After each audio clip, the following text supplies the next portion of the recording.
tell that he's hovering over the Bowser, giving us a little tease. Bowser has been, you know what? Bowser's gonna blow up after UGC. Let's face it, because Nairo doing that to Mr. E. I've been playing Bowser a while, and character's good. I'm just not. Yeah. Character's actually not terrible. All right, we're going to Smashville. No surprises there. These guys know each other very well. Big Mac is usually kind of the JJ Slayer a little bit. He's got a solid record against him. Big Mac is one of those guys who just, like, for where he's ranked, he has a lot of big wins against a lot of really quality opponents in Chicago, and that's really what keeps him up there.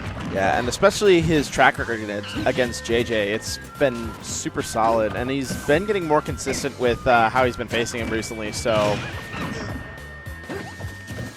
And right now, it's kind of going a little bit back and forth. JJ's kind of been pulling off to a little bit of an early lead. But usually this is kind of where Big Mac comfortably plays from. He usually tends to, like, JJ always gets the lead first. Almost always gets the lead first. Big Mac generally accepts against a lot of Diddy players that he's going to get grabbed early and often, and he's okay with that because he likes to feel out the opponent. It is really just the style that he plays with, and then he can make adjustments as the game and the set progress. Yeah, that's true. And it also helps out because Sheik does better with Rage, especially when characters are a little bit lower percents. Oh, but here we go. I'm surprised we didn't. Oh, he went for it. I'm surprised he didn't go for it immediately after the neutral air. That was an interesting recovery there by JJ to prevent the ledge tromp. Good up tilt. Yeah, that was definitely interesting because in that string, I'm pretty sure that Big Mac had the opportunity to bouncing fish after that neutral air, or maybe he just maybe was caught up in the end lag or something. I don't know. He chose to kind of go for a rogue one, probably thinking that JJ wouldn't be expecting it at all, and he just missed it. But still, that was definitely a good chase down. And now you can see he's now turning on the offense a little bit more. He's felt that JJ enough. He's kind of got his pace down now, and now he's starting to really kind of. Oh no! That's Spike. He just kind of bobs his head like, "Yep, that'll happen." That was gross. Oh man! I had a chat with Big Mac before this set, and he was talking about potentially delving into and learning a little bit about Melee.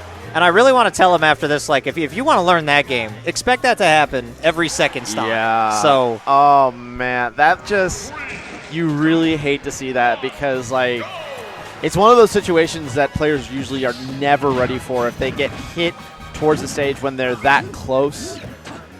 All right, well, he did say he would go a secondary if he lost convincingly. I guess he doesn't consider that a convincing win. I mean, I would honestly, if I was in that position, I really wouldn't consider that convincing either. But all right, he's coming out of the gate a little bit hotter now. He feels like he has adequately figured out how JJ's playing today. Yeah, and so far so good. Yeah, Big Mac is definitely one of those players that do a whole lot better in their game too. Especially like when they have the read on somebody and they start figuring out their habits. That's when he's, that second game is really when he starts showing his teeth and starts doing some really, really impressive stuff. There's little things that Big Mac is doing differently than he usually does, and I think that that's a little bit of that Mr. R influence from him being here. Like, he tried to down tilt at the ledge a moment ago, and he'll do that occasionally, but usually not against Diddy Kong because he feels comfortable with JJ doing the neutral getup, and he tends to get grabs out of that a lot. Like, there you go. Right there, yeah. He's starting to acknowledge that JJ's been doing that a lot in this set, so he's just very, very dangerous there. I thought that shield was going to... I thought that he was either going to, like, drop shield at the wrong time or it was going to get poked. To be honest, that's not even a set thing. Like, JJ does have a habit of neutral getup, and Big Mac has always been one who's noticed, and he can time it real well. All right, nice little down tilt into up smash combo. A little bit of Diddy bread and butter. A little bit, yeah. Wouldn't be a Diddy set without some of that. So now the challenge is Big Mac needs to seal out this stock right now because if JJ still has momentum and he's got that lead, he's not going to give it up that easily. And it's still not going to take it. Big Mac has been doing an excellent job against JJ throughout the entire set, to be honest, but he's had a real problem closing out stocks. And sometimes you just get into this situation where you can get a lot of, like, small aerials, but that's it. And the opponent will just play defensively enough to not let you in. You have to not get frustrated. You have to just keep racking up the damage. They will die eventually. And now you can see that JJ's starting to back off a little bit. He wants to keep this stock going as long as possible because all it is just going to do is wear Big Man out. But he got that up air with only 19% on him, so this is still a very, very much an even game. JJ had done an excellent job throughout of not getting caught by aerials, and that was one little mishap there, and so that's all it takes, especially when you're at high percents. Now we have a very even game. And you see Big Mac now starting to figure out JJ's kind of sitting in shield a lot, so he's going in with these just empty hop and hoping for some cross-up potential, maybe probably on deck with a neutral air or something. He's just now using his movement really well to kind of just keep JJ in that position where it's like, okay, well, are you going to attack? Should I drop shield? Should I not? JJ has felt a lot more comfortable this stock. He's maintained pretty much center stage at all times, and he has read every Big Mac attempt. Yeah, you can tell that he's got his composure back from the from a couple of those flubs in game 1.